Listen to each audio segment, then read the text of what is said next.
Hey everybody, it's all NASCAR 23 in this episode now of NASCAR Notes, as I like to call it.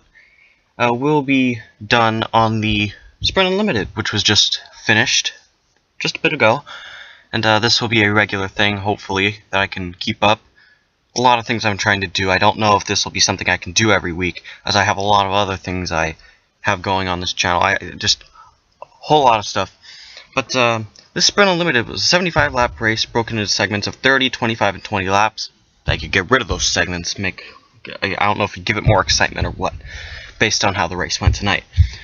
And so Danica Patrick made her first start, and the lineup was set, because the fan vote, on final practice speeds for the Sprint Unlimited practice. So the starting lineup was Denny Hamlin, Jamie McMurray, Ricky Stenhouse, Kyle Busch, Brad Keselowski, Kevin Harvick. In 7th was Carl Edwards, 8th Marcus Ambrose, then Tony Stewart, and in 10th was Kurt Busch. Rounding out the field was actually Jimmie Johnson, but he chose not to draft in practice sessions, but only to do single car runs, which did slow down his speeds and times, which is why he was put in the back. So Hamlin starts on the pole, but could not hold that lead for too long at the beginning. McMurray took the lead at lap 3, Jamie McMurray. On lap 12, Kyle Busch took the lead, but couldn't hold that for too long either, as Kevin Harvick came for the battle for the lead on lap 17 and won that battle. And on lap 23, Kevin Harvick was run down by Denny Hamlin, who took the lead from Harvick. And also on lap 23, Jamie McMurray then had water temperature issues and did have to make a pit stop for that, and was lapped by Denny Hamlin on lap 28. On lap 29, Jimmie Johnson got loose just in the draft and spun out off the turn 4 and hit the inside wall. And he was running second at the time, actually, between Denny Hamlin and Kevin Harvick, which is, a bummer for him, because he was running pretty well, and he came from the back, too, and spun out there. But I think he really should have drafted. If he had drafted in practice sessions, they would have known how to set up the car for this race, having, him draft, because he was just doing single car runs. His car probably wasn't quite ready for the drafting in the race. And so that caution came out on lap 29 of the 30-lap segment. Denny Hamlin ended up winning that segment, which ended under caution. Everybody came into pit road, and so they came out of pit road. First, Brad Keselowski, then Jeff Gordon, Kevin Harvick, Denny Hamlin, and 5th, Carl Edwards, then Joey Logano, Danica Patrick, Ryan Newman, Dale Jr., and in 10th, Kurt Busch. Now, Jeff Gordon, during that pit cycle, gained 8 spots and restarted second. Kyle Busch, for some reason, stayed behind a little while. I don't know if they needed to make more pairs, if there was problems with the car, but did restart about 14th. So 16 cars on the restart. The 48 crash went behind the wall, and the 32 car of Terry Labonte was also in the garage. Then, so after that restart, shortly after, Ryan Newman loses his power steering, and it's Daytona, he did keep it under control. And so lap 5 of that segment, of segment 2, or lap 35 of the race, Kenseth, in my opinion, from the way I saw it, just barely got loose, I think, before he hit Joey Logano. But anyway, hit Joey Logano coming through the tri-oval, and a whole 8-car wreck is what they called it, NASCAR. And the car they did not include was Logano, which was hit. Logano was hit, and they didn't include him in those 8 cars.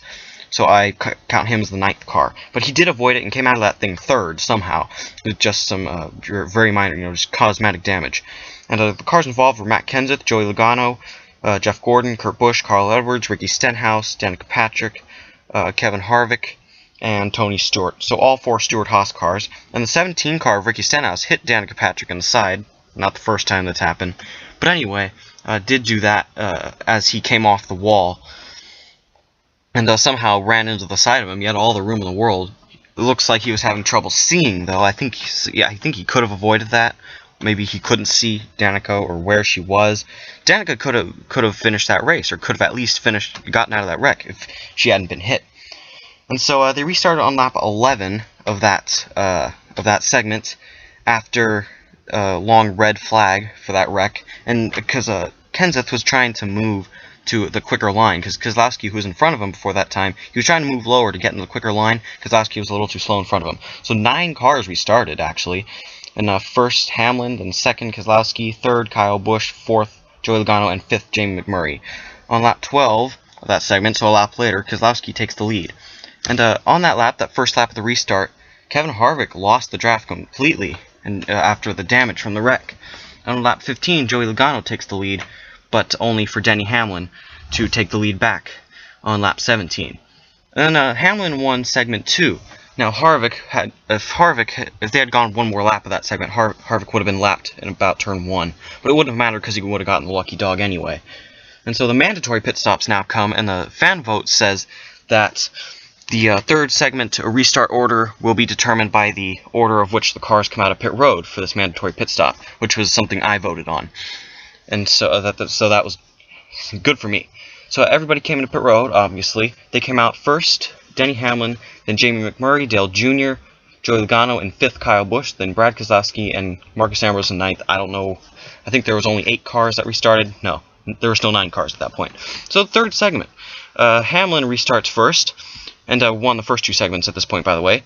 But before actually they restart, the pace car was riding around. As it came off of turn 2, it caught fire. I don't know how it happened, but it did catch fire. And good thing they had backups, though. But Hamlin restarts first, and McMurray does take the lead that same lap. Now, after Newman's problems, because of that red flag and all that, Newman was allowed to make adjustments to his car after those power steering issues, which did help him, and he was running up front in the top 5, so was aggressive and was a very strong car after fixing those problems. On lap 3 of that segment, Dale Jr. took the lead, but then shortly after, Kyle Busch through turns 3 and 4, as he did in 2012, was half sideways going through turn 3 and 4, but managed to save his car as he did. It was but he did have minor cosmetic damage to the nose after getting into the grass, but did come back and had a very good finish, which I thought he was done when I saw that, but he did save it, which surprised me, and at the same time didn't really surprise me because I've seen him do that before. We all have. And so Logano after that does take I think had the lead when that happened, or took the lead after the restart. But with 10 to go after the restart, the 88 of Dale Jr. got loose with Marcus Ambrose. Both of them got into the wall. Dale Jr. was not happy about that. They're both kind of trying to fight for their own position where they were. There were only 9 cars at that point. But then Dale Jr. got the better part of the damage and did have to go behind the wall. So 8 cars would restart, and which was Joey Logano, Brad Keselowski, and Jamie McMurray were the top 3 starting. And so with 5 laps to go, Brad Keselowski took the lead, and it went between Brad Keselowski, Joey Logano, Denny Hamlin, Kyle Busch. Kyle Busch charged to the front after what had happened, which really surprised me, and helped Denny Hamlin fight off Brad Keselowski and Joey Logano, who were trying to work together to get around Hamlin. But Hamlin won in the end. All 3 segments he won, and at the end of the race, so that was really great. I wish Kyle Busch could have won, though. I think he really deserved that win. But at least, Denny Hamlin, a teammate of Kyle Busch's. So that's been this episode. Denny Hamlin won.